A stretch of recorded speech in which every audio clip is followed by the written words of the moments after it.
వాళ్ళు వాస్తవాలను కూడా ప్రకటించే అవకాశం ఉంటుంది. కాబట్టి ఐఎన్పిఆర్ డిపార్ట్మెంట్, సిపిఆర్ఓ వీళ్ళందరూ కూడా సమాచారాన్ని ఎప్పటికప్పుడు మీడియా ద్వారా కూడా ప్రజలకు చేరేటట్టు మీడియాను కూడా అప్రమత్తం చేయడం, మీడియా కూడా సమాచారం అందించే కార్యక్రమాలను కూడా తీసుకోవాలి.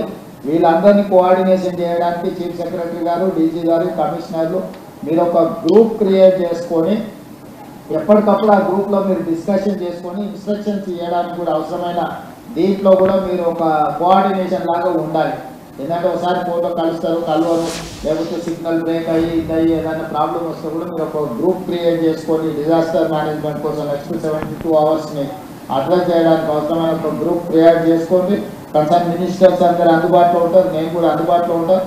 ఈ హైదరాబాద్ రంగారెడ్డి ఇన్ఛార్జ్ మినిస్టర్లు కూడా ఎప్పటికప్పుడు అందుబాటులో ఉంటారు. ఎందుకంటే ఈ ఏరియా మేజర్గా ట్రాఫిక్, ఇవి మూసి నాలాలు ఇవన్నీ కూడా ఇష్యూస్ ఉన్నాయి. ఇద్దరు ఇన్ఛార్జ్ మినిస్టర్లు కూడా అప్రమత్తంగా ఉంటారు, మీకు అందుబాటులో ఉంటారు. మిగతా అధికారులందరూ కూడా ప్రాపర్గా మీరు కోఆర్డినేషన్ చేసుకోవాలి. చీఫ్ సెక్రటరీ గారు మీరు కూడా అన్ని డిపార్ట్మెంట్లో చేయండి. ఇంపార్టెంట్ డిస్ట్రిక్ట్స్, హెవీ రైన్స్ ఉన్న, రెడ్ అలర్ట్ ఉన్న దాంట్లో మాత్రం సీనియర్ ఆఫీసర్లను మీరు కొంతమందిని డెప్యూట్ చేయండి.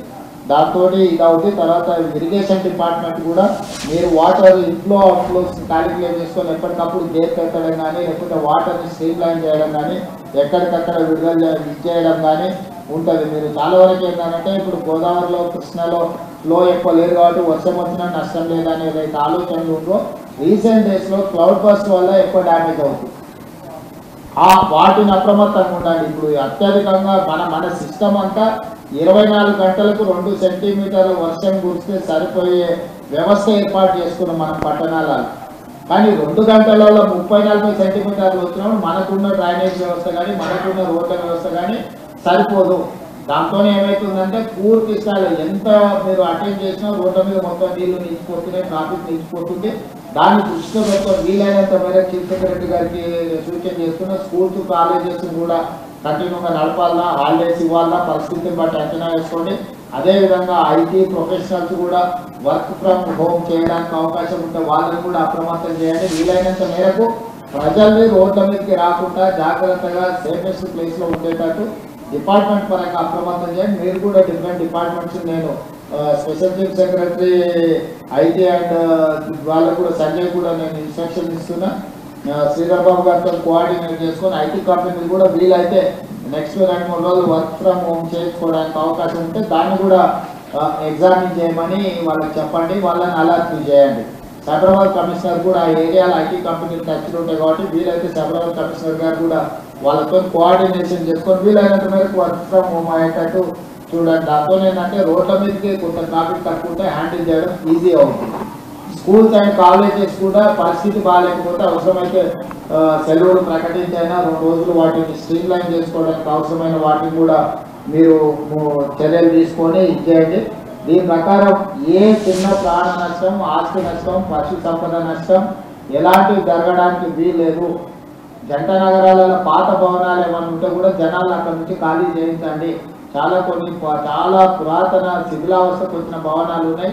ఈ అత్యధికంగా వర్షపాతం ఉన్నప్పుడు కూలిపోయి దాని కింద ప్రజలు చనిపోయే అవకాశం ఉంటుంది. కాబట్టి అట్లాంటివి ఏమైనా ఉంటే మీ జోనల్ కమిషనర్స్ని, డెప్యూటీ కమిషనర్స్ని కూడా అప్రమత్తం చేసి ఆ ప్రాంతంలో ఎవరిని లేకుండా ఖాళీ చేయించండి. విద్యుత్ శాఖ కూడా ఇంపార్టెంట్. చాలా వరకు హైదరాబాద్లో వర్షాలు రాగానే చెట్టు కూలిపోయి కరెంటు పోల్ల మీద పడి అవి కూలిపోయి కరెంటు పోయే అవకాశం ఉంది. కాబట్టి వెంబడే ఆ కరెంటును పునరుద్ధరించడానికి అవసరమైన చర్యలు కూడా తీసుకోవాలి. అవసరం అనుకుంటే జనరేటర్స్ కానీ, లేకపోతే మూవబుల్ వెహికల్ మీద ట్రాన్స్ఫార్మర్స్ పెట్టి మూవ్ చేసి రిస్టోర్ చేయడానికి అవసరమైన ప్రణాళికలు కూడా అన్నీ సిద్ధం చేసుకొని రాబోయే 72 గంటలు అందరూ అప్రమత్తంగా ఉండాల్సిందిగా ఆదేశిస్తూ ఈ సమావేశంలో పాల్గొన్న మంత్రులకు, ఉన్నతాధికారులందరికీ కూడా నేను ఈ సూచన ద్వారా ఈ సమావేశాన్ని ముగిస్తున్నాను. ధన్యవాదాలు. Thank you sir.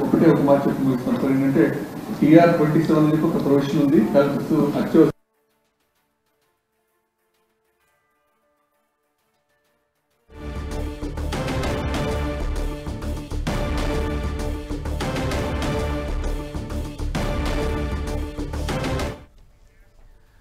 రానున్న 3 రోజులు భారీ వర్షాలు ఉన్నాయంటూ వాతావరణ శాఖ హెచ్చరిస్తున్న నేపథ్యంలో ముఖ్యమంత్రి రేవంత్ రెడ్డి సమీక్ష నిర్వహించారు. దానికి సంబంధించిన లైవ్ ఇప్పటివరకు చూసాం.